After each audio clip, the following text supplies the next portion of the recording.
Thank you, John. Yuri Bolin.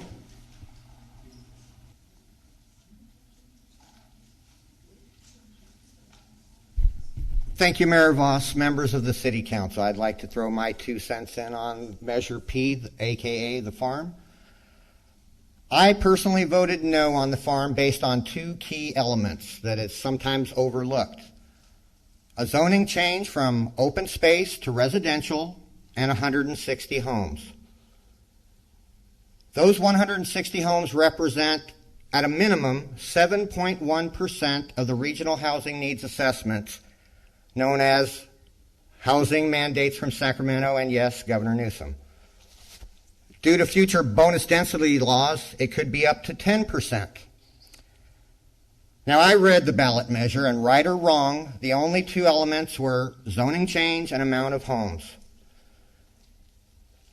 People are upset, but did they read the measure itself clearly? There was no specifics in Measure P that accounted for how many businesses, the size of a fitness center, or even tennis courts. It's funny that some people are against it, but they have a right to voters' remorse, because the majority of people who are upset are the very same people who approved it. I was in the minority, roughly 38%, but I accepted the outcome. Now, whether it's a new election for that remains to be seen. I'm sure that would be litigated, because what was actually in Measure P was zoning change and 160 homes. One political organization here in Poway is basically endorsing voters' remorse. I disagree. If you read Measure P, right or wrong, it was zoning and 160 homes. Private property rights are just that. If tennis courts don't make money, or small businesses don't make money, you got to go with what does make money. And whether you like the gym or not, if that's what's going to generate revenue, so be it. Thank you. Jana Johnson.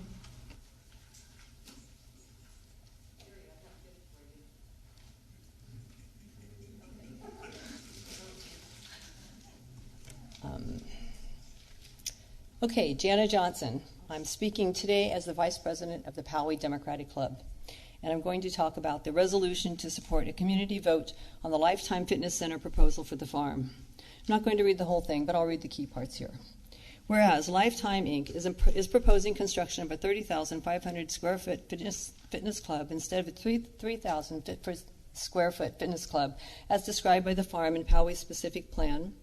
And whereas the Farm and Poway specific plan defines the requirements for minor modifications and specifies those exceptions which are, quote, provided that density, intensity, and traffic are not increased.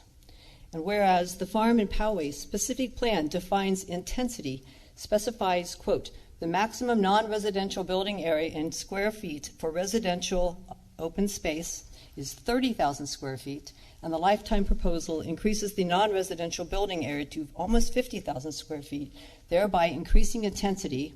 And whereas the original traffic study used by the Sandag methodology, but the proposed traffic study used the CAPCOA methodology, thereby yielding an unreliable traffic comparison.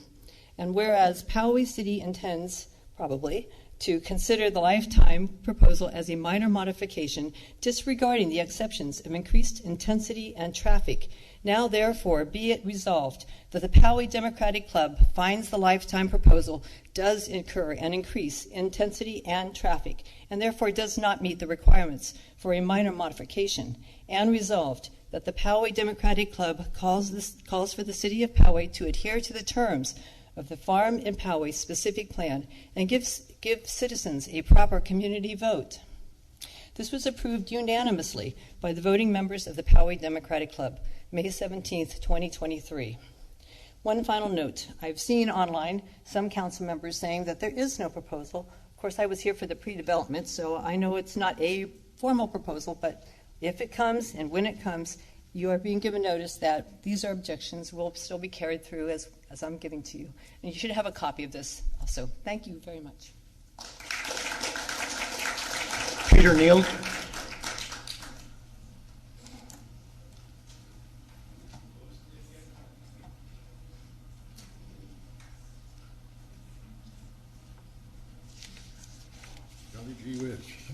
minutes. I got myself all prepped up for 2. Pete Neal, Butterwood Court. You can take 2 if you want. All right, I'll do that. Mine's completely off topic. You already know my feelings about the decision for the election, and I've already stated what I'm thinking about with regards to the farm. So I'll skip to something totally different. Senate Bill 1436, 39. That is, if you remember, right after the election, I came and spoke about the amount of money that was being spent on our elections here in Poway, the city and the country. There was an unbelievable amount of money spent on the campaigns. And what I asked was that there be some separation between those people who took the contributions, won their seat, and the development that's taking place here in Poway. So Senate Bill 14 addresses that. It became law in January. So any dollar amount for any development that comes from a developer over $250, you're going to have to abstain yourself from participating. So that puts us down to things getting pushed through this city with maybe just 2 or 3 votes. So there's problems on both sides of this fence.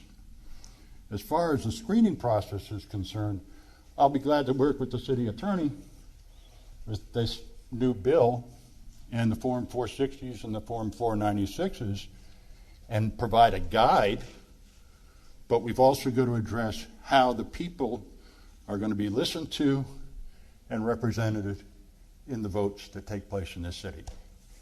You got your minute there. Thanks, Pete. Would you quickly address that bill? I'm not sure the bill number is correct, but we have discussed it before. Yeah, so it does, as Mr. Neal correctly stated, applies to contributions of more than $250. And our cap on contributions here in the city is $250. So that bill likely would not apply to any contributions here because they're not going to be higher than $250. And it also doesn't apply retroactively, so it's only contributions in 23 and moving forward. But I don't anticipate much application, if any, in the city because of our low cap as is. Thanks, Alan. Allison Park.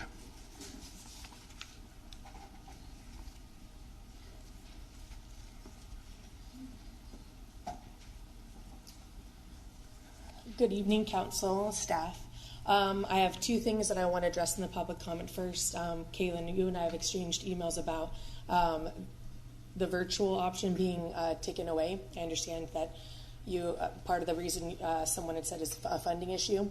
I'll give you a perfect example. On the way here, I got 5 text messages of people that got caught at work, had childcare issues. I had a cancer procedure today. I had to abstain from taking medication. I'm on a level 10 pain, but I had to come here because I couldn't call in. And I know a lot of other people have that story. So I think that we kind of should, I think the next meeting is some kind of budget stuff, or whenever that happens. I know the BRC met, that maybe we can look at how you can reinstill the virtual option, because we need a lot more involvement, and a lot of people that have kids can't come. And that's who you want to attract to the city, is the young families.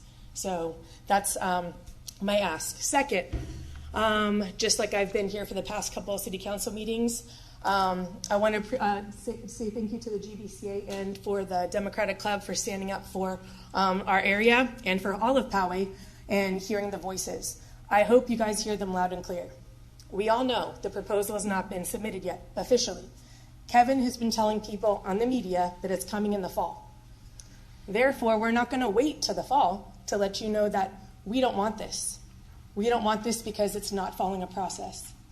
You have to follow the specific plan. It has Prop FF triggers.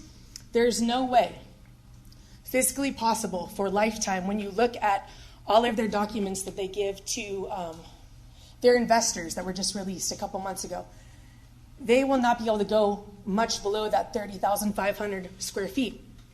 It won't be viable for them.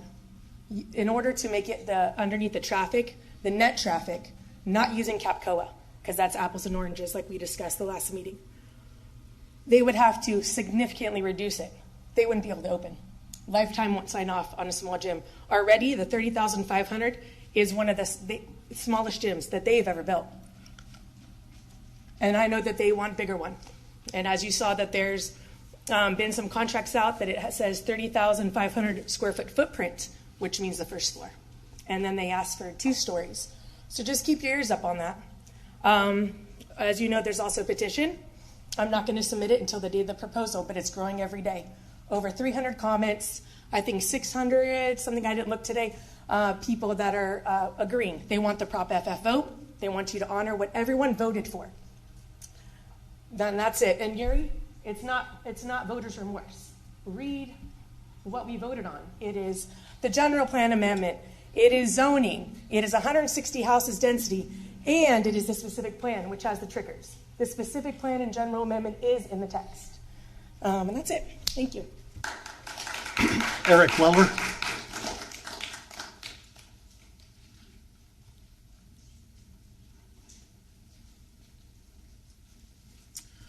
Good evening, Council.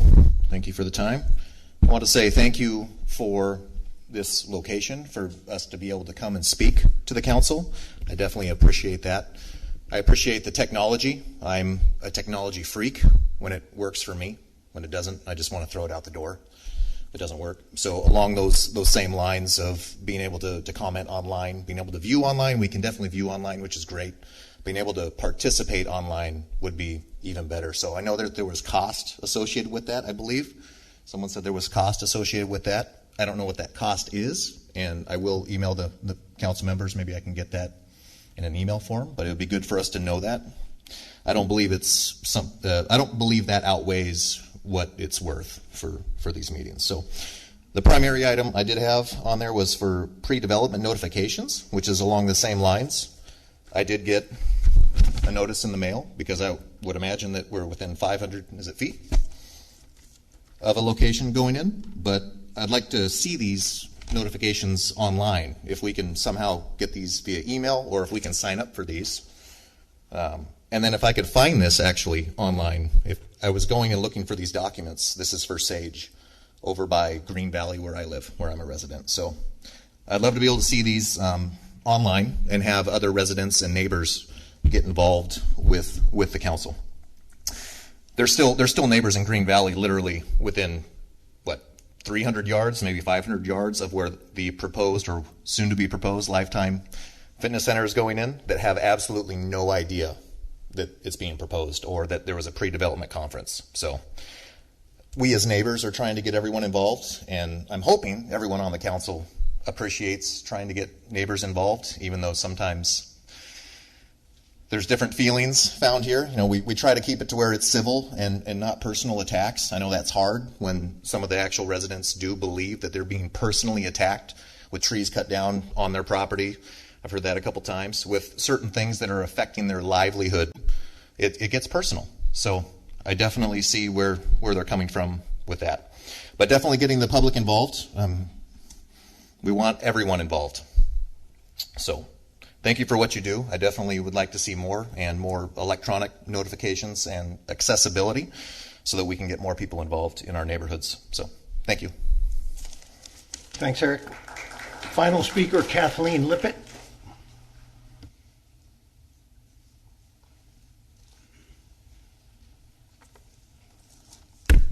Good evening, Mayor, City Council members. My name is Kathleen Lippett. I work on behalf of sound drug policies to protect children and young adults from the harms of addiction and drug abuse. I spoke at your last City Council meeting requesting that the City of Poway support Bill 1207, the Cannabis Candy Safety Act. Voters were led to believe that Prop 64's provisions mandated that marijuana products would not be designed to appeal to children and prohibit them from being marketed or advertised to persons under 21. However, the industry has been developing high-potency and addictive marijuana products that are designed to mimic children's favorite candies and snacks. A precipitous increase in child poisonings and emergency department visits validates the importance of this legislation. The bill will further restrict marijuana products, food, packaging, and marketing that are attractive to children, following Prop 31's example that prohibited flavored inhalable marijuana products designed by Juul and tobacco companies to use flavors to hook children. This bill has passed out of the Assembly and is now headed to the Senate Rules Committee later this month. It is hoped that the City of Poway will join the County of Board of Supervisors and cities of Encinitas, Solana Beach, Carlsbad, Del Mar in writing a letter of support for AB 1207. I'd also like to recognize Mayor Voss and previous council members for their early recognition that turning over their residents to a predatory industry of addiction in exchange for tax revenues was a bandwagon they were not willing to get on. And I'd also like to validate the comments made by Rochelle Babler. It is long past time that there is an organization that actually represents the interests of children. I once heard a leader of the teachers union make a comment in response to criticisms that the unions were receiving regarding the children and regarding their myopic focus on teachers and the benefits for teachers. His response was, when children begin to pay union dues, we will represent their interests. So I hope that eventually the city will give choice to the parents and let them move away from schools that do not represent their values or their interests. Thank you for letting me speak. Thank you, ma'am. Thank you. I want to take, excuse me, just a moment. I have gotten a good number of emails about Lifetime, and I have responded to them in the same fashion from the get-go. And so there are so many rumors and so much misinformation about Lifetime Fitness circulating on social media and in the community. It's causing a lot of confusion. So I want you to have the facts. There is no